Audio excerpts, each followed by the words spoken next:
Laurel Moore, and this is The Other Creatives. This is a podcast oriented for creatives that are women, femme-oriented, non-binary, or anything underneath the trans umbrella.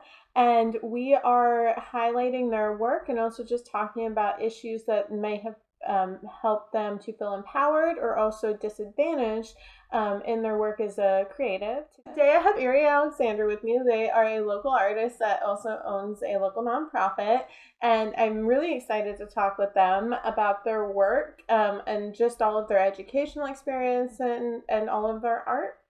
Yeah.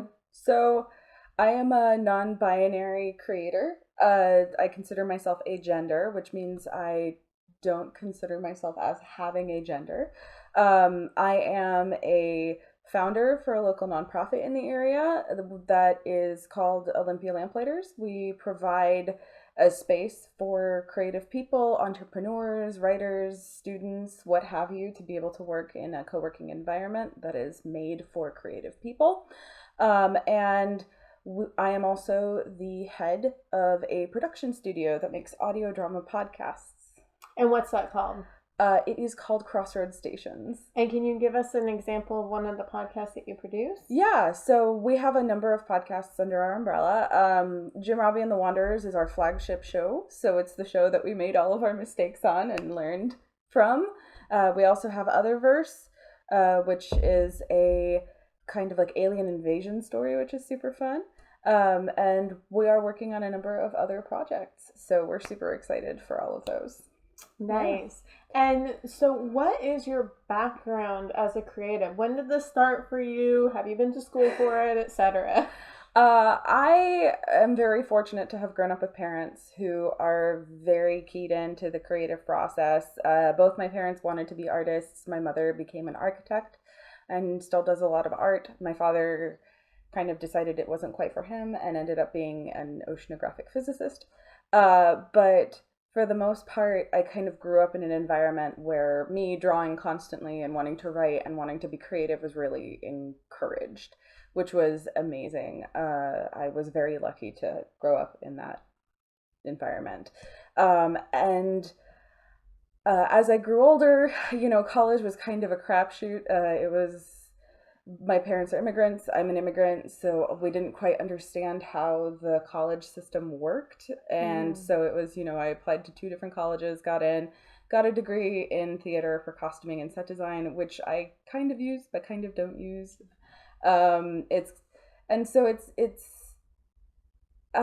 I'm mostly like the enrichment for like the creative part of my life has come from friends, has come from people who are very creative themselves, just kind of surrounding myself with people who are doing the same thing I'm doing. And so I have the opportunity to kind of bounce ideas off of people and just be able to, build that environment for myself. I don't think college necessarily helped me too much with that. It gave me the ability to bullshit essays. That's kind of the best that I got. Which you probably could already do, right? Yeah.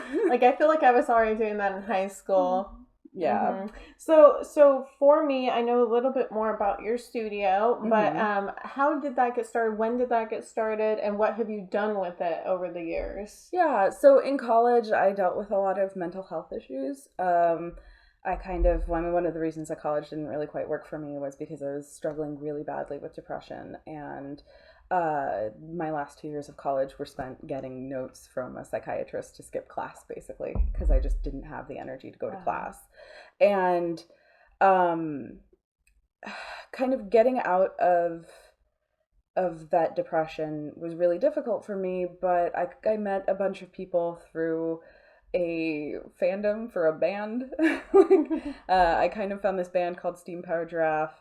I don't really listen to them much anymore, but they were very inventive and very creative when I got into the like story for them. And I met a lot of people through them, and through those people I kind of decided, I have stories I want to tell, I have things that I want to create.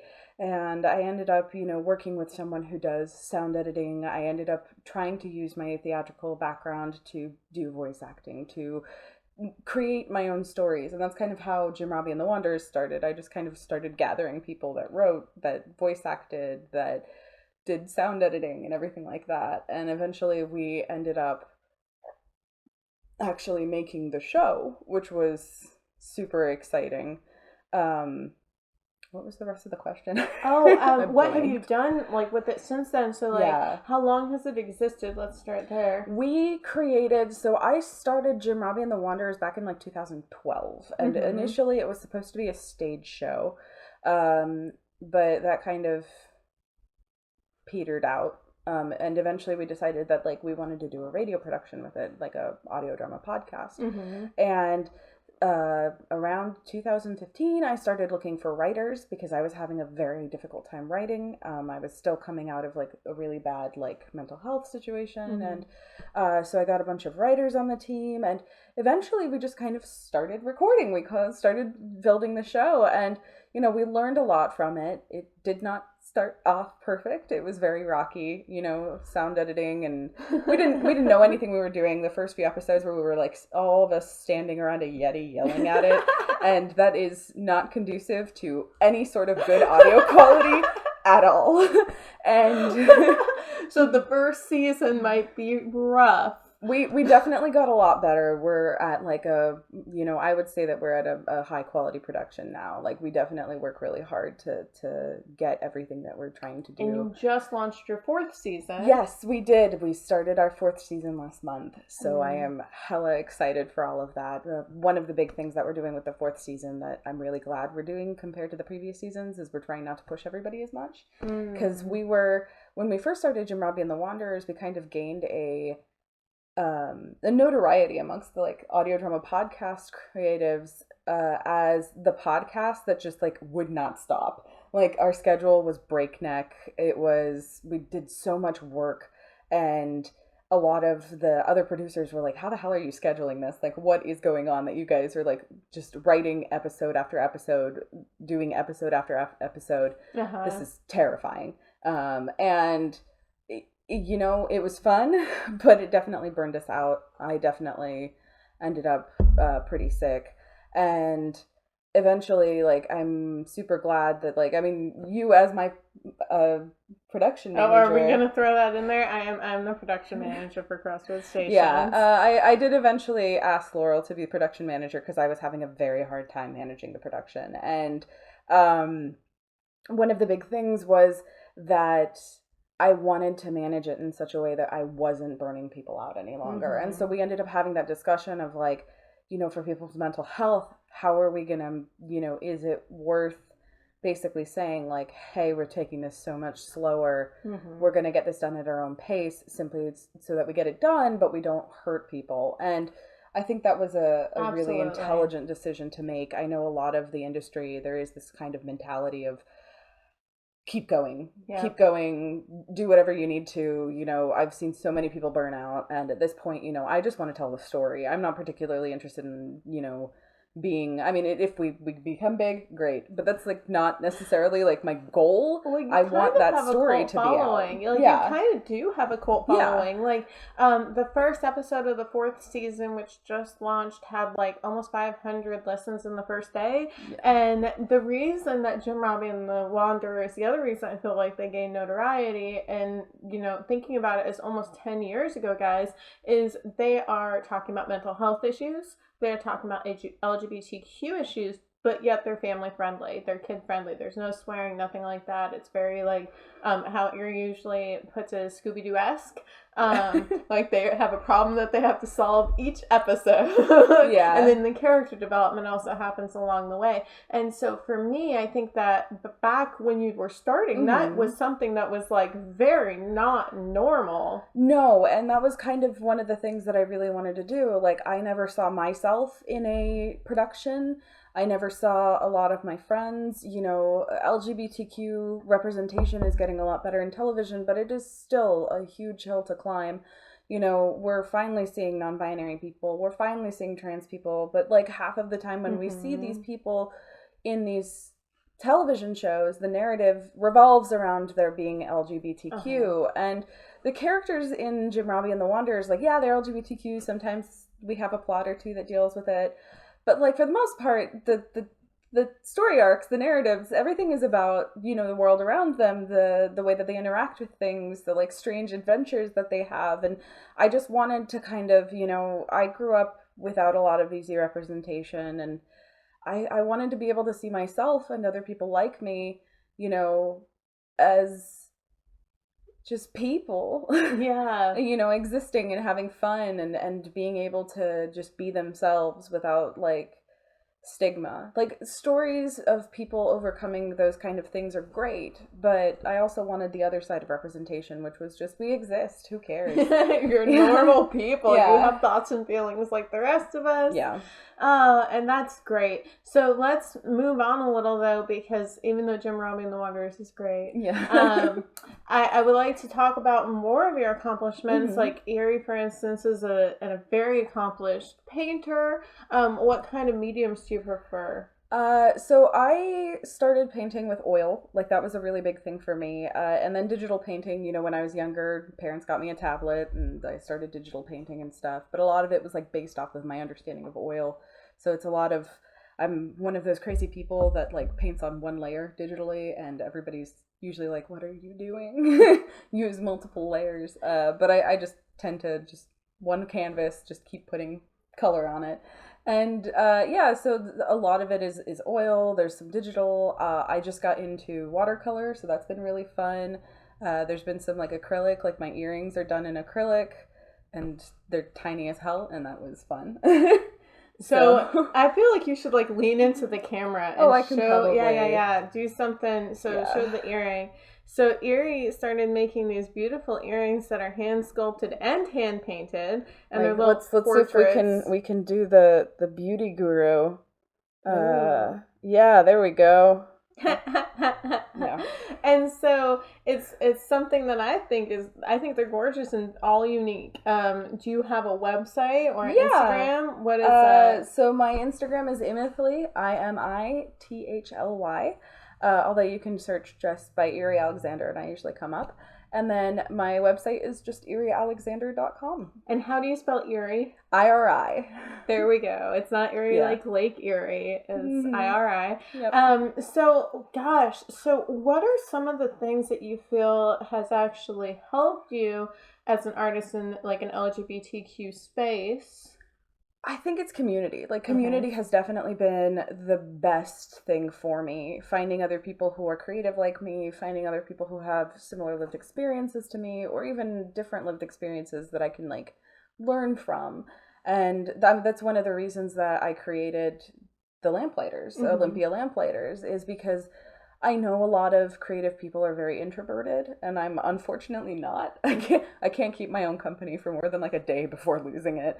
And so one of the big reasons that I created the Lamplighters is because I really do think that, like, introverted or not, extroverted or not, you grow by having people around you make you grow. So like having people around you who can look at your artwork and give you a good critique, who can talk to you, who you can have discussions with, intellectual or otherwise, and just be capable of learning from them. And that's been kind of an amazing thing for me, is being able to create like an artistic community here in Olympia, surrounding myself with awesome people who are amazing at their crafts, whatever their crafts are, and who, are just fun to be around and encouraging for whatever weird thing I'm doing or whatever weird thing they're doing. Yeah. So how long has the Lamplighters existed? So we opened in October 4th of 2019. So we're coming up to about 2 years now. I will say, we opened at like the least opportune time. In retrospect, hindsight's 2020. Yeah, in retrospect, we had no idea, of course, what was going to happen. But we opened in October. In December, there was a fire in our backspace, so we lost about half of the space for like about a month or two. And then within another 2-3 months, the COVID pandemic happened. And so as a nonprofit, we're still relying on donations, we're relying on assistance, we're reaching out to people and trying to get as much help as possible. because I think this is an amazing endeavor. I think it's really important. You know, it's not just for creatives, it's for anybody who needs a space to work outside of the home. As an entrepreneur, Yeah. I had a space there, and I think that it's a really great location. There's a boardroom, there's a sound recording booth, there's practice space for bands or dance or what have you. And I had a personal use space there for sewing until I realized that it was going to drive me nuts to have all of my sewing stuff for clients anywhere near paint. Which has nothing to do with you. I just, there are limitations, of course, but we do have, we have people who are accountants who come in and work there. We have writers. There are places that are clean. It's just a lot of the co-working desks tend to be used by painters, so that does kind of make it a bit more difficult. Nervous. So what kind of events do you offer locally? Yeah, so we just finished up this past weekend having the local Pride event, so that was super exciting. We are starting back up with the queer dance, which we're actually going to have tomorrow. Every first Saturday is going to be the queer dance. We're talking about socially dance now. Yeah, we're talking about having drag shows for people who are younger than 21. So kind of all ages drag shows, allowing people to perform without necessarily having to be in a bar or in a place that serves alcohol. That's going to be the second Saturday. Then third Saturday is blues fusion, and fourth Saturday is swing dancing. And we are teaching figure drawing. I'm going to be starting up a watercolor class and a still life class coming up. But gosh, we're quilt class, probably an acrylic class coming up sometime soon because we have somebody who does these amazing figure paintings. And then Summerfest is coming up. So are all of these things for members? Do you have to have a membership? How does that work? Do you have non-member events? All of the events are available to non-members. Members can get a discount on tickets from the events.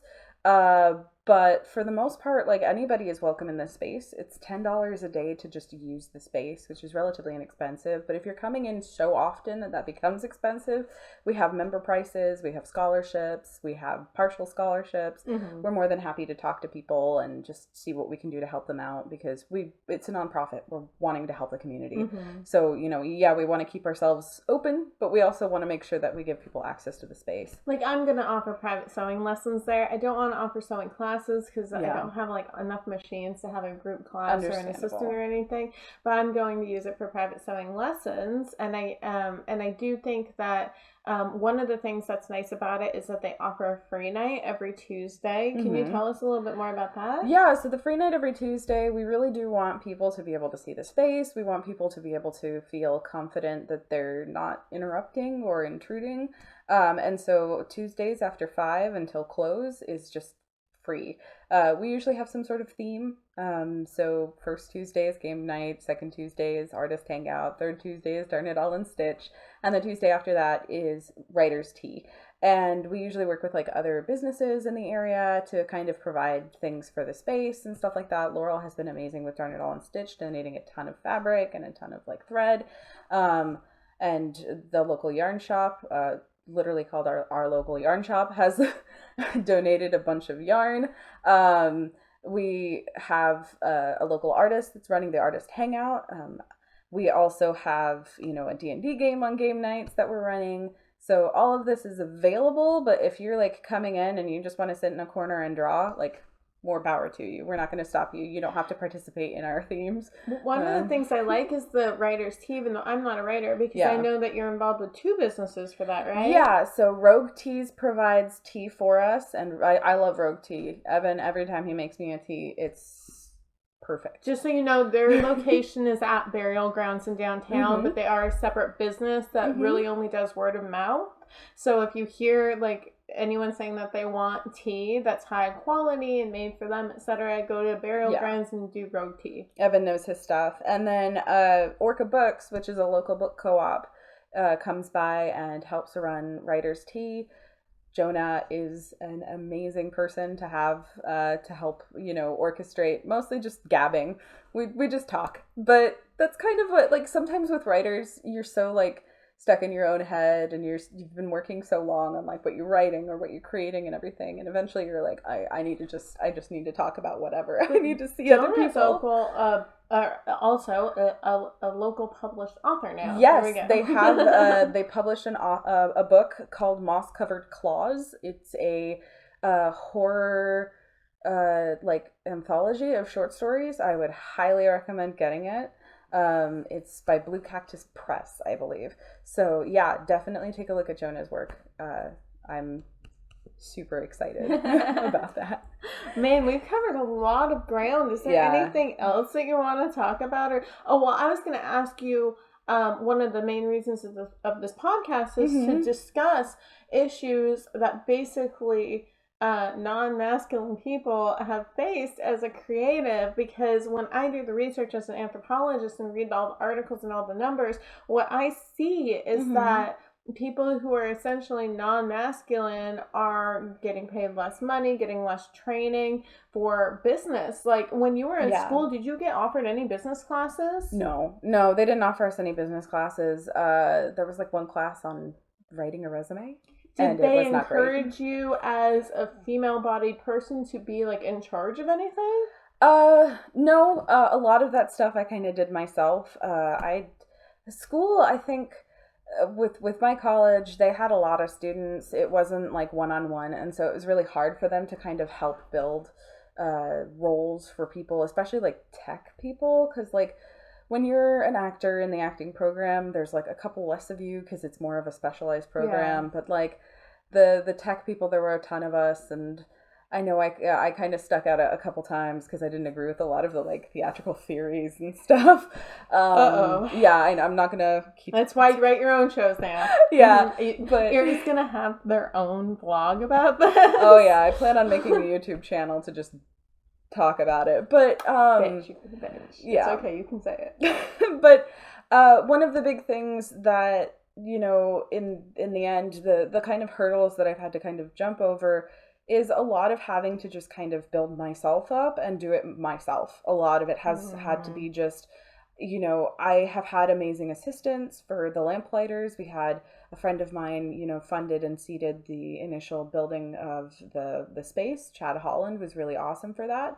But, you know, because the face of the business were 3 female-bodied people, a lot of the stuff that we ran into for like renting space, for getting interest in the project and everything like that, kind of, it became really difficult because a lot of those people were like, you guys don't know what you're doing. And one of us has a business degree. Like, it's not as if we don't necessarily know what's happening. And so this is why I'm here. This is why this is happening, because as a seamstress, what I had happen was when I started my business here, even though I've been sewing my entire life, like I have been sewing since I was 5 people, and it is a very technical area. Like if I'm making patterns, I'm using up through trig, if not more, because I'm not using patterning programs usually, and I'm doing the math by hand, I'm doing all of the drawing by hand and all of the work. And so what's frustrating to me is that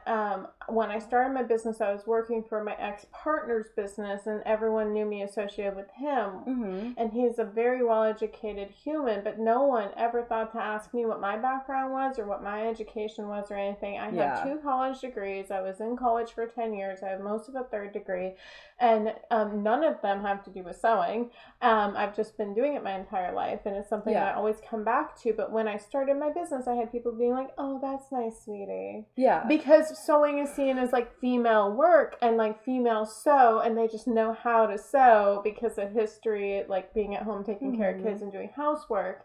And so for me, it was really weird to be like, oh, these people really have no clue what I can do. Like, they have no clue how technical it is. They have no clue, because I'm a female and I'm seen as having a more soft and creative side, and not just like a female, but like a woman, you know, like like being in that women gender role as well. And I feel like this is a very important discussion to be had, because what I see in the numbers is that a majority of creative degrees go to female-bodied people or femme-oriented people, and non-binary, and, you know, like not masculine people, but very often those people don't receive any kind of encouragement to go into leadership positions, to do any kind of business training, to move up in companies. And so even if they have a degree from like Parsons School of Design, they end up as like a low level person their entire career because they're not seen as leaders. And this is an issue in our culture where it's this toxic masculinity idea that only the men are the leaders, only the men are the ones that are allowed to be in charge, et cetera, et cetera. And so it's hard for me. I know it's hard for me, but it's like, I'm not saying that there's anything wrong with a man being a leader, but what I am saying is like this stereotype puts a lot of pressure on men too, and it really makes me like feel like not appreciated in my field, which is very technical, which I've been doing for a very long time. It's a myth that people are born like, I know some people are born like genius or more intelligent or something, but like for the most part that's a myth. It's the 10,000 hours of work. Like you put in your 10,000 hours of work as a writer, as an artist, as a creative person. I put in my 10,000 hours of work as a seamstress, you know, as a sewer, as someone that sculpts and builds fabric, things from fabric. And so when I look at the big picture and I look at you as a creative, I'm like, man, like they've done a lot of work. And I feel like other people just think that it kind of maybe comes to you naturally. I think a lot of it is more than likely just this, like when you're in the business world, there's the mentality that a lot of the like creative side of things is really easy. Like when I do graphic design work for people, or when I do, like there's a lot of wonderful people that recognize that the artistic work that I do takes time. But there's a lot of other people that are like, oh, that's nothing. Like you should be able to get that done like immediately. You don't have to worry too much. Like it's easy. You know what you're doing. Like, and they don't kind of recognize that there's like a skill to it. And people do the same to me because they see things like Project Runway and then they're like, oh, you can make this in like 2 days, right? And then the inside isn't at all finished. And so it's just, it's a lot of, I like, you know, when we were going and looking for space and buildings and stuff, a lot of the stuff that people were discussing with us is like, do you think you can get enough people? Do you think you can like do the outreach? Do you think you can, you know, actually like if this will succeed and stuff? And like there's proof that these kind of businesses will succeed. I mean, co-working spaces succeed relatively often, and specifically like artistic co-working spaces, like artists do need that. We did our research. We looked at other spaces like this. We looked at other, you know, situations where artists were like, okay, we need like a multi-artist studio and things like that. But it kind of became this discussion of how much do you guys really know about what you're doing, more than it became a discussion of, well, okay, you know, you guys did your research. We even had like a lawyer at some point that decided that more important than discussing the business side of things was discussing whether or not we were going to get catty with each other. Like, wow. Yeah, he ended up bringing up like, do you guys have enough clauses to make sure that if like one of you loses it, you don't end up like destroying the business and stuff? Oh my god. And well, my favorite story was the landlord that refused to talk to any of the 3 female owners and would only talk to your investor. Yes, so we used to bring Chad with us to meetings because it was easier if we had a guy with us. And that's a frustrating thing because, you know, the pandemic definitely hindered us, but we're growing exponentially. Like we're doing amazing. I'm really excited. When I mentioned that we are doing Summerfest, like we were asked to take over a block of the city street and like basically run an artist's alley. Like people know that we're capable of doing a lot of stuff. We've gotten a lot of volunteers. We have a lot of people who really care for what we're doing. And I think it's really important for the health of the city. And yet, you know, in trying to start this, half of the roadblocks weren't even like, we had money, we had the seed money and everything. Half of the roadblocks weren't even like, you know, oh, do you guys have the funding? Do you know what it was just, I don't think y'all even know how to run a business. I don't think y'all even know how to do any of this. I've done the same thing. Yeah. I've done the same thing. I had to start making my own clothing and wearing them to business meetings, like dresses and stuff. Like I made a dress yesterday to wear to a business meeting, yesterday afternoon to wear to a business meeting, because I've literally had even my friends tell me that they didn't know I could make them clothing. I've been sewing for 30 years. Yeah, and so this is my serious face. Yeah, and you know, I will say that for all of the roadblocks that we ran into, there have been some very amazing people. You know, once we did get started, once we did get set up, we had, you know, we've had so many people coming out of the woodwork wanting to help us, wanting to volunteer, wanting to, like, you know, help us build what we're building. Especially as a nonprofit, it's a community thing. You know, we have members, we have volunteers, we have people who don't even, you know, want to get paid for this, who just want to make sure that this endeavor happens.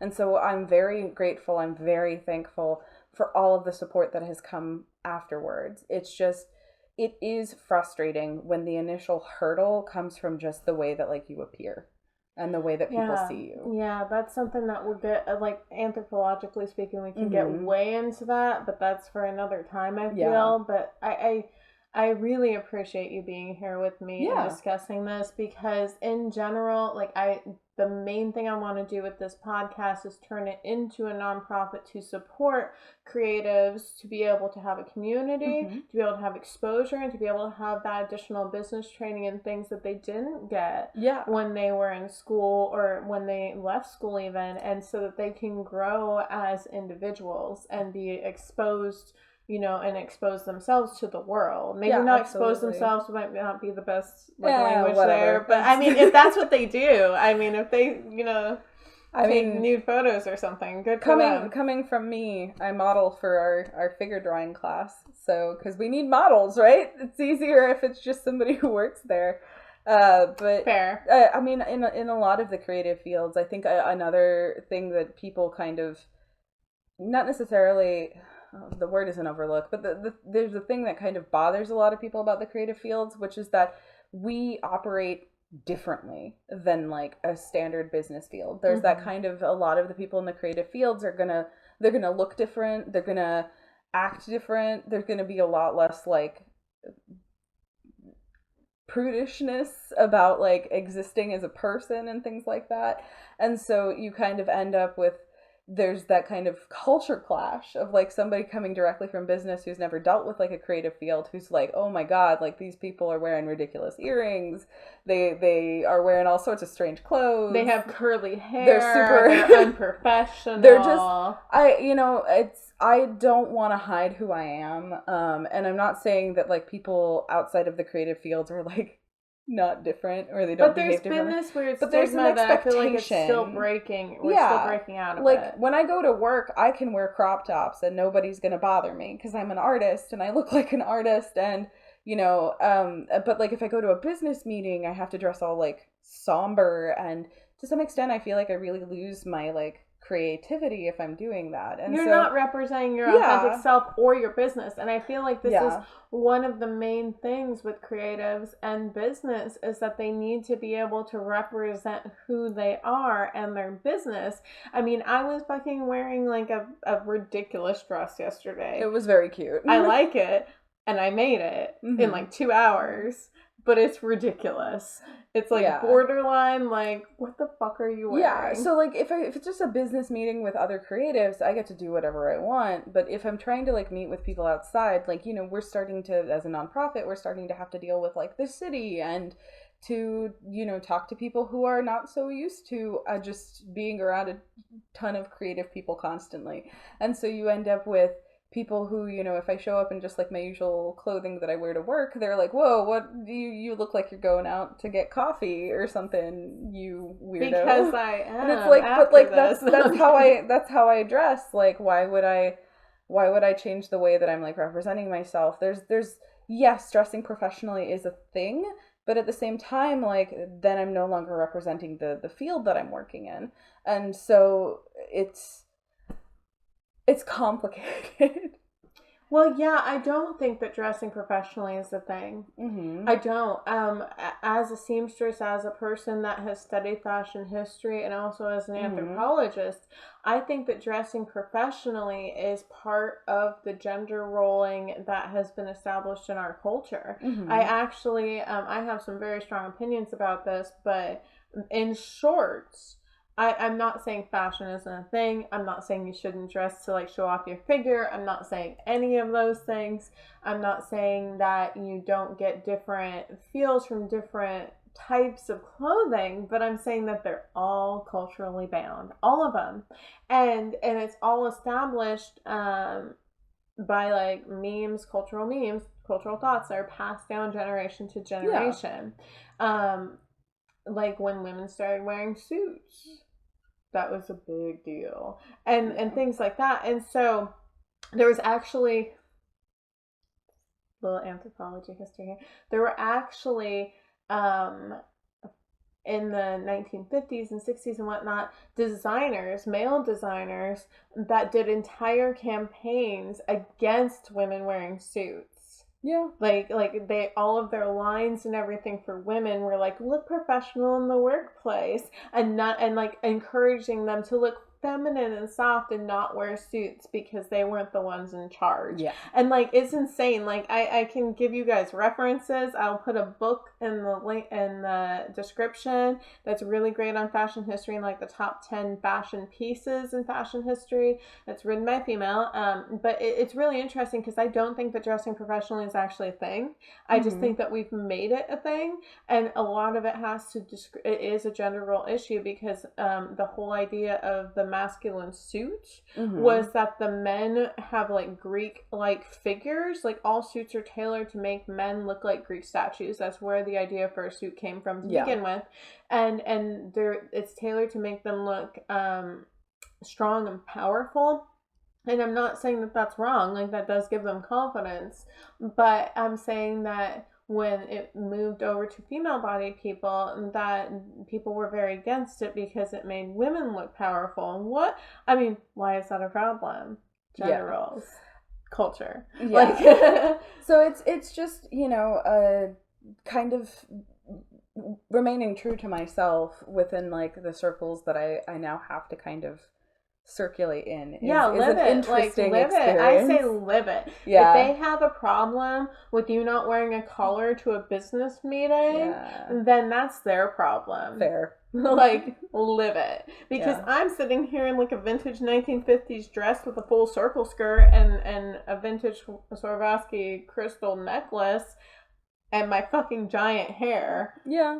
And you look gorgeous too. And the thing is like, live it. Because I think that the way that you dress should reflect who you are. Like, it should be your personal style. It should reflect what you like, what you enjoy. Both of these things were my grandmother's, and so it's like an attachment and memory for me. Like, your earrings, you made those. Like, it should be something that you're using to express yourself. And when you have people walk in and saying, you can only wear black and white business suits, or you have to wear a collar, or you have to do this or that, like, they're taking away your self-expression. It's literally like a brainwashing technique to have employees wear uniforms, for instance. And it just comes off as, at least to me, working in the field that I'm working in, like, I really do need to, like, if people want to know what I'm doing, and if people want to, like, work with me, they need to recognize that, like, this is the work that I do. I'm going, like, in order to run a creative workspace and to teach figure drawing classes, I need to model. Like, especially, when we're in a situation where we can't necessarily afford to be able to pay as well as we would like to for models. We're doing super well. I'm super glad that we are capable of paying models right now. But like, occasionally if there's a night where we don't have a lot of people who have come in or whatever, but we have enough, it's easier for me to model and just make sure that like people can still participate and still and money still goes to support the organization for your monthly rent. For instance, that's a thing. And this is not, if people are taking nude photos or are modeling or doing any of this stuff, it's not a moral degradation. It's not some sort of like failure in the part of the person or something. It's just like, it's just a thing. It's not. Artists need to learn bodies and body types. And like, no one goes and looks at Leonardo da Vinci's drawings of nude people with the scowl on their face, like, oh, he shouldn't have never done that. And then people look at that, and then what came from that with the understanding of human anatomy, and they're like, oh, he's an amazing artist. He was an amazing artist. And but when they're judgmental of models or people willing to help artists facilitate that type of experience so that they grow as artists, then that's just ridiculous to me. Yeah, and there's a distinct, I think also media kind of tends to make it a little bit weirder, because there's a distinct, like, half of the time when I see, like, studio models in, like, television shows and some stuff, there's, like, some weird romantic or sexual thing going on, and it's like, no, I mean, this isn't romantic or sexual, or it's put in a very uncomfortable light on purpose. Like the people that are involved in the experience are uncomfortable with it, and I think it's ridiculous. Like, I'm not going to lie, I'm a new model. Like, I do nude artistic modeling for photographers. I've done figure drawing modeling and whatnot, and that's because my mom is an amazing artist, and I know growing up in that environment with a mom who is an artist, that is vitally important for artists to be able to have that experience. And like businesses like mine, places like mine, like we make sure, like, I'm there to monitor what's going on. The artists have to sign a contract. They have to understand how to behave around models and things like that. It's like we create an environment that's safe for both the artists and the models and everything like that, because it's like, it's not informal. There is a formal contract. There is an understanding that you're going to a place of work and you're working on your art and things like that. And so it's the same with, like, photography and everything like that. The people who are working there are professionals. It doesn't matter how you perceive them. They're behaving in a professional fashion. And if they're not, then usually something gets done about it. Yeah, and I mean, I make money off of my modeling. I make more money off of my modeling than other things sometimes. And I'm not ashamed of it. And I don't think that it's bad to be like, oh, a naked body's beautiful, because again, people go look at Greek statues, and just because they don't know the person, it's like separated by time, they don't think of it as anything wrong. They look at Renaissance paintings of women, which is another topic for another time, don't get me started, how many nude women there are in Renaissance paintings compared to men, but they look at those paintings, and because they're separated by time and they don't know those people, they don't think anything of it. But it's like this weird thing, especially with female artists being nude. Or, I'm sorry, females being nude. Female-bodied people. Body people being nude for artists, that there's something that we should be ashamed of for that. And I think it's fucking ridiculous. Yeah, I'm not going to be ashamed or shamed of providing education, like, because that's what I'm doing. I'm educating people. I'm providing people a chance to work on their artwork and build their skills up. Like, that's ridiculous that I should feel ashamed of and that. As a seamstress, let me just point out that people that go to figure drawing classes aren't necessarily artists that are working on, like, drawing or painting. I go to figure drawing class, I used to, because I'm a seamstress and I need to see different body types and think about how I would construct clothing for them. And so it's not always like someone who's going to be a painter. Like, I don't like doing art, to be honest. Like, I like pencil drawing, and that's about it, and I'm not a skilled artist. I never learned, but I do go and practice drawing people when I get the opportunity, because it helps me think about my work, like, I don't use dress forms because they're fucking pointless. Everyone's different, but it helps me look at body types and, like, say, oh yeah, I would construct it this way or that way. I think there is that kind of discussion of what are we doing by limiting ourselves of thinking as things as, like, distinctly just for one sort of creative field versus another creative field. So I agree. I definitely think that, like, if somebody were doing figure drawing, I think that's more than just practicing. I mean, hell, like, figure drawing could probably benefit doctors for learning their anatomy. I mean, recognizing how bodies are formed and how they're, like,